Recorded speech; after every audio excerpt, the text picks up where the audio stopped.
Welcome to Driver, the show where F1 stars trade the track for the golf course, revealing a rare, unfiltered side away from the intense racing spotlight. I'm your host, Lucas Stewart, and each week we're on the golf course with the best of F1. Today I'm joined by David Coulthard, and he's ready to talk all things Formula One. So let's get started. DC, one thing I was kind of always curious about was your entry into Formula One.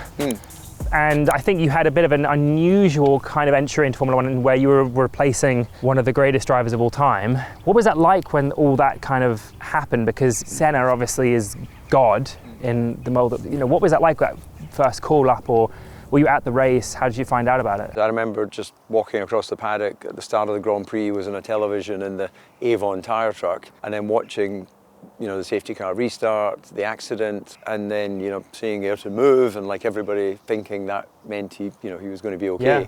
And then obviously sometime thereafter, the news came through that, he'd sadly died in the same way that Roland had lost his life the day before. So it was Rubens had a big crash. Yeah, Rubens on the Friday, huge crash. And Rubens is someone that I grew up racing against. It was a very shocking weekend for motorsports fans generally, and because I'd worked with Williams as a test driver, I didn't really kind of know how to really make sense of the whole thing. Sure. I had a race to do. The sort of aftermath of that, I remember speaking with my manager for IMG and saying that we don't make any contact with the team, because I know that a lot of people, there was already rumour of who was going to be going, and I was scheduled to go testing in Jerez in Spain, so I went as scheduled to Jerez, and I was under the impression another driver was going to come and be evaluated or was going to be put in the car for Barcelona. So you didn't think it would be you? I didn't know it was going to be me. I had no reason to think it would be me. I was a test driver racing in Formula 3000. No one came to the test, and then Frank turned up on the last day to tell me that I would be in the car, not for Monaco because they raced one car. I was in the car for Barcelona. I was there at the press conference, suddenly a Formula One driver, filling the seats of... Yeah, one of the greatest drivers. Not the way you would want to come into Formula One. No, definitely not. No. And I think you've spoken to me before, you're saying if Senna hadn't potentially passed away, that maybe you would have never been a Formula One driver, and that's a real possibility. Oh, right? Absolutely, and I was very aware of that, because that year, 94, I'd already been 2 years in Formula 3000, 1 year with Paul Stewart Racing, someone you know well, 1 year with Pacific, right. And then I'd sort of scrapped together, a car, and Ronnie Meadows did a great job to get us some sponsorship for that first race, but we didn't have the budget for the second race, so it really was kind of all in. That was it. It was looking like I was coming to the end of that journey towards trying to become a Grand Prix driver. So it's amazing how fate can change everything. Oh, another sweet shot. As an F1 driver, like Senna passes away, you now take the seat, here are the keys, you go, knowing the same thing could happen to you. Does that cross your mind? I was never a risk taker as a child. I was a scaredy cat. But for me, the driving of a race car is a sort of science project. It's joining the dots. Where's the braking point? If you successfully do the braking point correctly, where's the apex? And if you've got the car angled correctly at the apex, you can naturally pick up the power. It just all flows and it feels natural. I never felt in danger, ever. I remember having a crash at Silverstone 95 in practice, in testing, and I was knocked out in the crash. But to me it was a revelation, because I woke up and I remember looking at my watch, and it was only 10 past 10, because in those days we used to start testing at 10. So it was in the first run of the morning, there was an issue with the car, and I went straight into the wooden sleepers that were on the exit of Club Corner. Yeah. There wasn't quite the Tech Pro barriers and things back then. And of course the cockpits were down here, we didn't have hands and we didn't have halo. Head exposed. So I whacked my head. No hands device. No hands, no. So I hit my helmet on the steering and the side of the chassis and split the helmet. But point being, when I came round, it was like, okay, so death would be like that moment. Just not waking up. Wow. So I tried to share that with my mother, because I wanted her to understand. Didn't go down so well. No, I got halfway through the conversation saying, Mum, if I'm ever killed during a Grand Prix, I don't want you to think the moment up to the crash is full of fear. I can remember everything up until hitting the barrier. Yeah. I was just doing what I would normally do in that situation. Right. You're trying to, you're going to crash, but you're trying to minimize the damage so they can rebuild the car quickly so you can start testing again. Right. The difference being that for a moment, everything's out. And of course it was difficult for her to hear that. Of course, yeah. And now, as a father with a son racing in karts, I can understand how she feels, because I get so nervous watching Dayton out on the track, because you're just helpless. A little bit get left. It's actually going to be okay. That's fine. You might think it's fine, but I'll be honest, I'm a bit disappointed. It wasn't very go. It wasn't bad. Not terrible. Right, David, come on, you're putting this one for me. No, I won't. All right, you want to see me putt it? All right. Yeah, that's a tricky little one, isn't it? Yeah, this is a tricky putt. Oh, that's an unusual. Can you pick that up on the camera? Look at the way he holds the putter. Yeah, I've always done that. So it's just like it takes my right hand out of it. Okay. And then it's for me it's just feels natural, really. Didn't work very well, did it? Yeah, No. you were further away than I was. I'm not the best putter in the world, but you know, can't be good at everything. No. My right hand would get quite inconsistent. Yeah. Are you left-handed? No, right-handed. Okay. It's a weird thing. I just started doing it, and then it kind of half worked sometimes. David, I want to ask you, who is your Mount Rushmore of Formula One? Who would you put up there? A bit of Scottish bias, but I think you've got to have Jim Clark, Jackie Stewart. Is that just because I'm here you're saying that? No, what he achieved was incredible when you consider everything. When you consider background, when you consider the period he was in Formula One, and also his influence on the sport, safety, and ultimately played a huge part in my career under the name of your dad, under Paul Stewart Racing. So, Ayrton Senna, I'm only allowed 4. You're allowed 4. Oh, then I might have... You're going to ruffle a few feathers here. I am. There's 2 guys. So my 4th would be half of Michael's face and half of Lewis's face.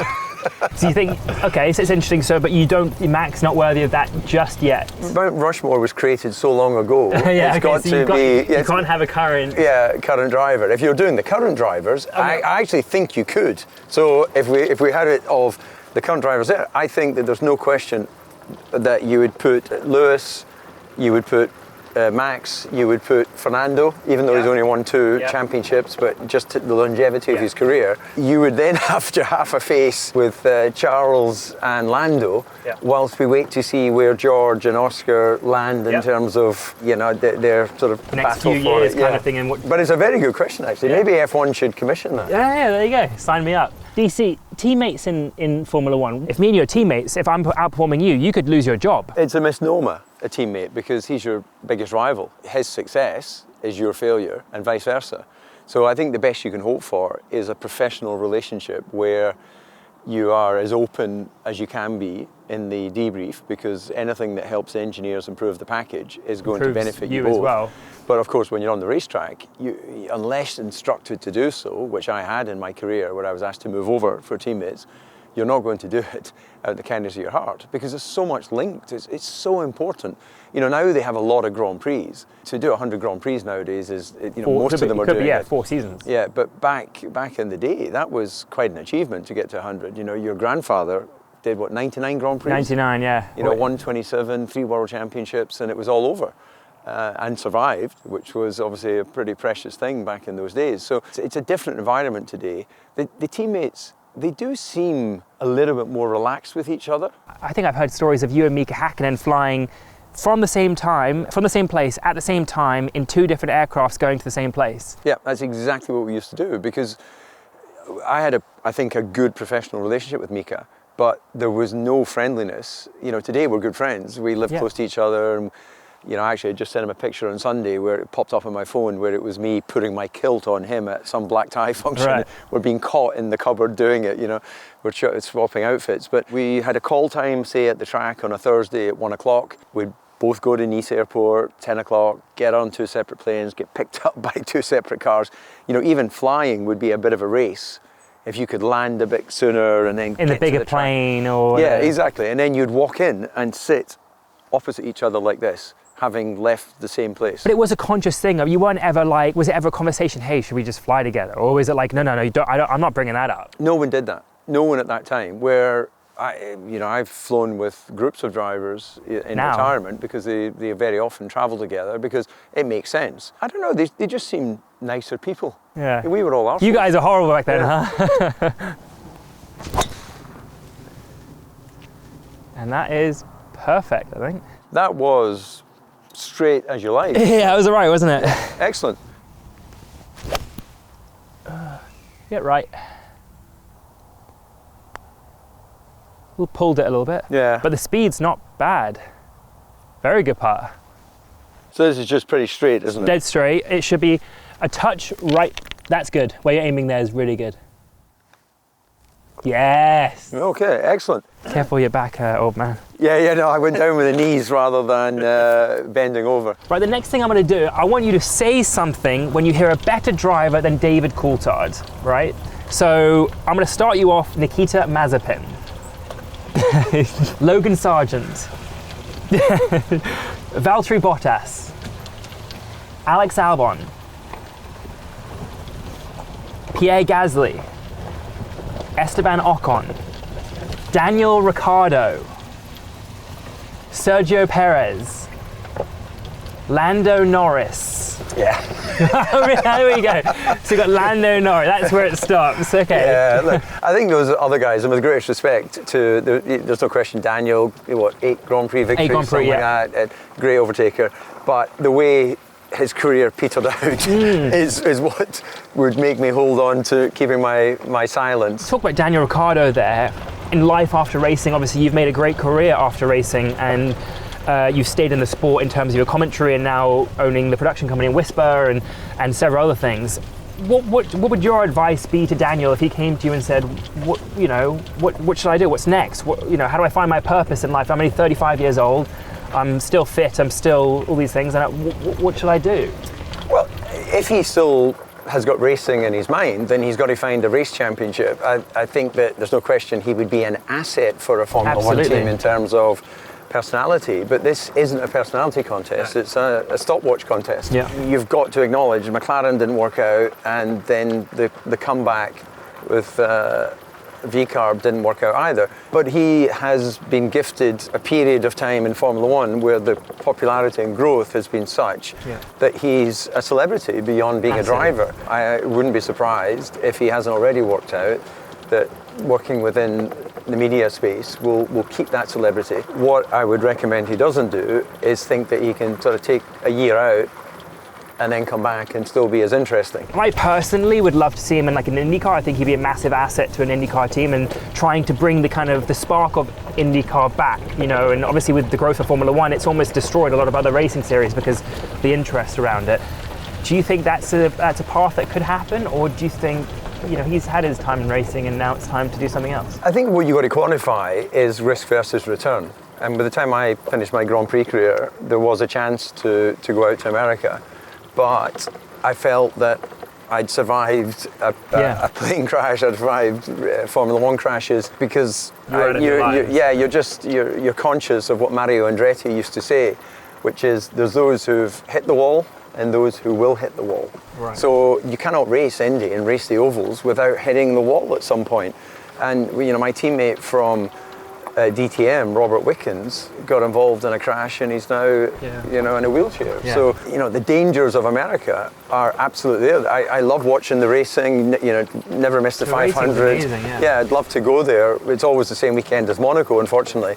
Daniel's got to weigh up. He's a wealthy boy, he's got a big personality, and unless he truly believes he's going to learn how to master the ovals, then that could end up being... You get that point where I guess that's that kind of like young and naivety, that when you're young you kind of, I'll take it flat, I'll do it. Yeah. When you're a bit older and you've got a bit more, you've had a bit more life experience, I've heard that it's suddenly you're like, oh, actually, you know what, I can't take that flat as much anymore or something like that. Yeah, it definitely is going to be a thought. If it wasn't, then why would anyone stop racing? Yeah. You stop racing because you're not able to do it at the same level.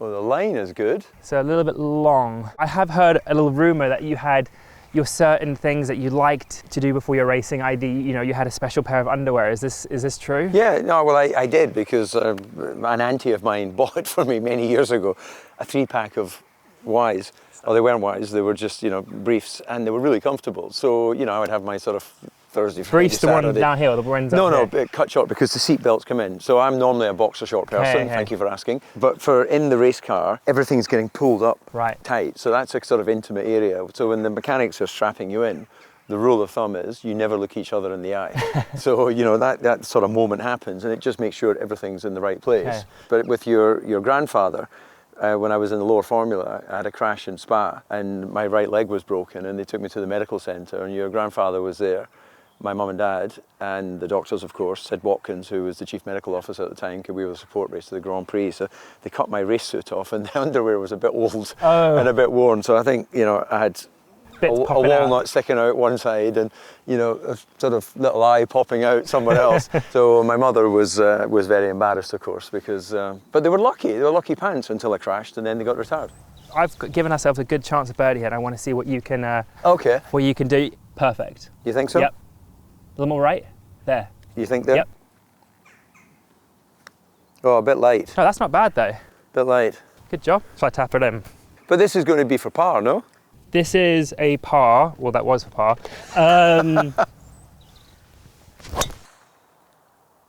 David, I want to go a bit deeper with you for a second and talk about your plane crash in 2000 and kind of what happened in the aftermath of that. If you wouldn't mind kind of explaining that situation. Yeah, so when I think about it, there's two sort of things that stand out. There's the tragedy of the accident itself and the loss of life. The pilot and the co-pilot sadly were killed, and very aware of the fact that they had wives and children, and they weren't coming home that day.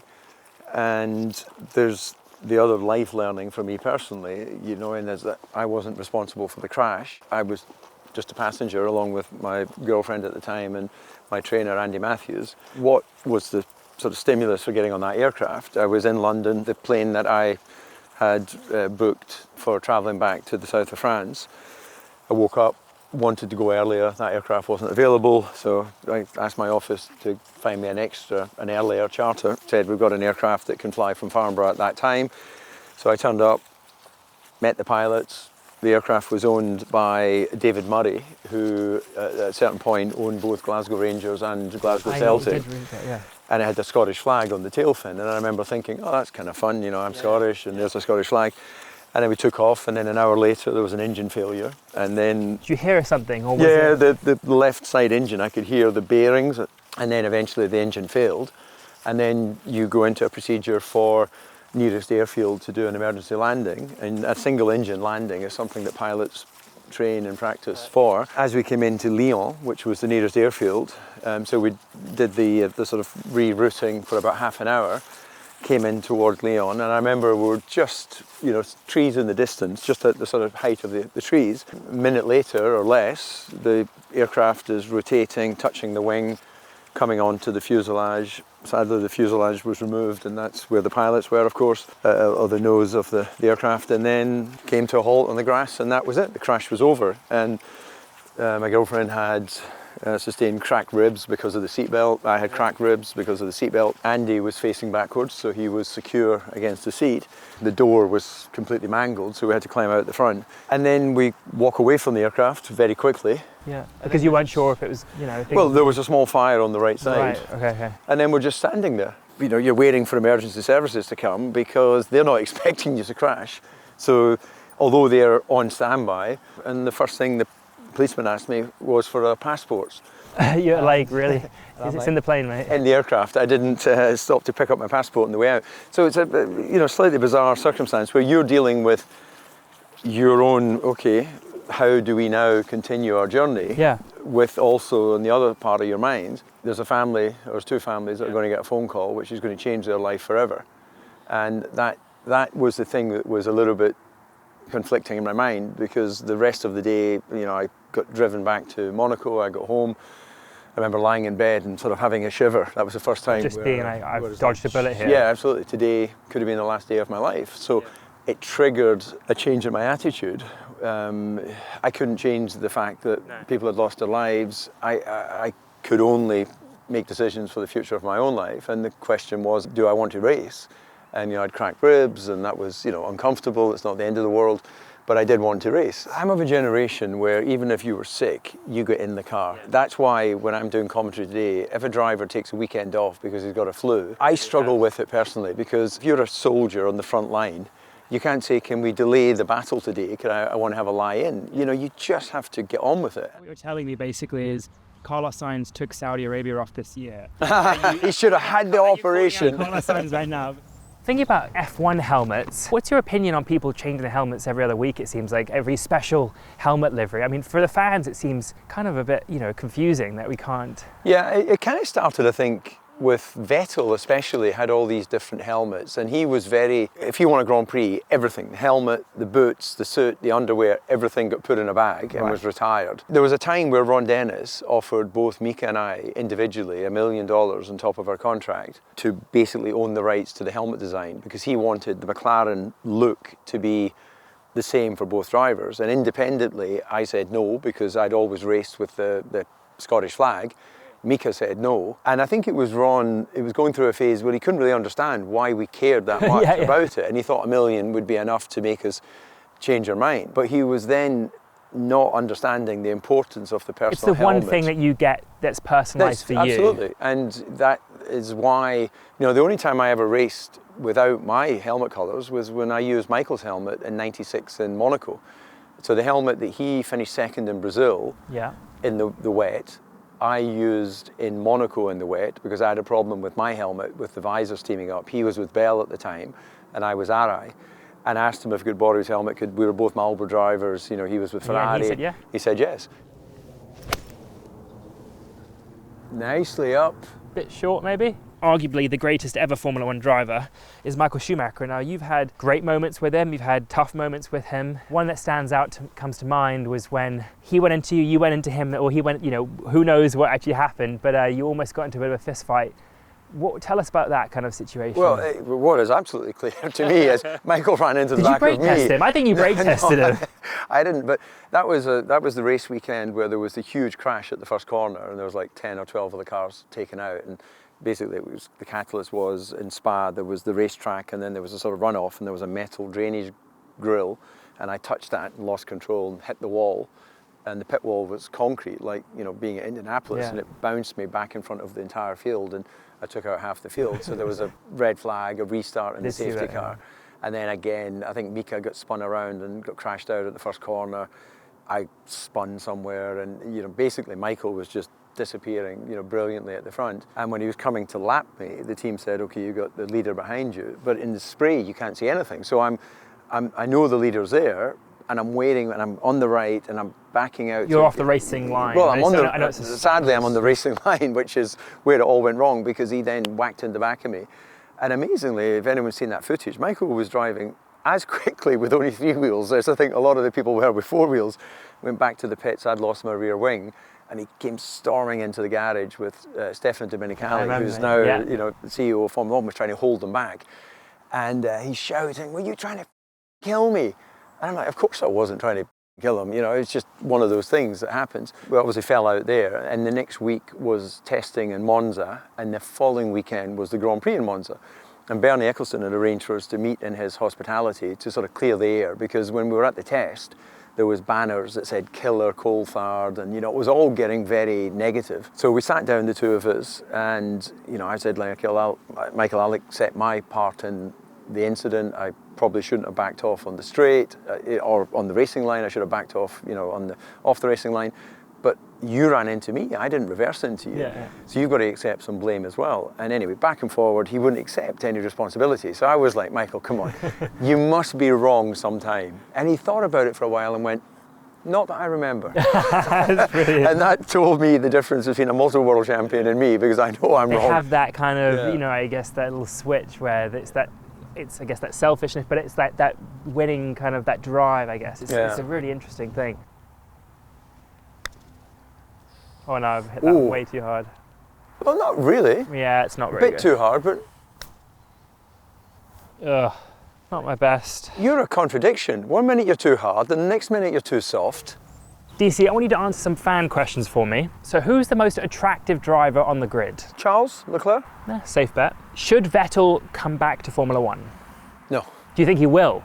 Only if he's living in a delusional space where he thinks that having taken a couple of years out, he'll be quicker. But the facts are the stopwatch doesn't lie, and he wasn't delivering the lap times at the end of his career. Compared to Charles, I guess it's true, yeah. Question from my mum. Why did you stop dyeing your hair? Because my ex-wife used to colour it for me, and when I left her, it was very difficult to ask if she would still mind doing my hair. Favourite sandwich? Something with avocado in a toasty. Oh, nice. So it could be like cheese and avocado. I know that people think that doesn't really mix, but anyway. Or with cheese and Branston pickle, but in a toasty with butter and everything on the outside. Lovely. And a cup of tea.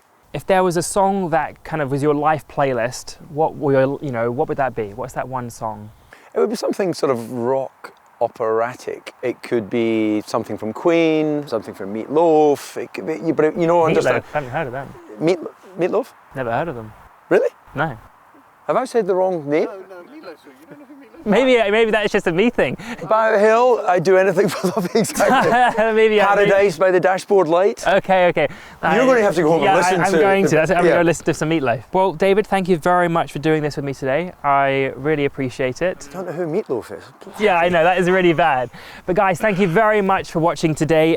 We're going to go off and play a few more holes off camera, but don't forget to like, subscribe, all that stuff. Be on the lookout for the next episode with the next guest. Thanks a lot. It's going uphill from here, whereas I'm going downhill, and I'm not playing any more golf. I'm off to the 19th.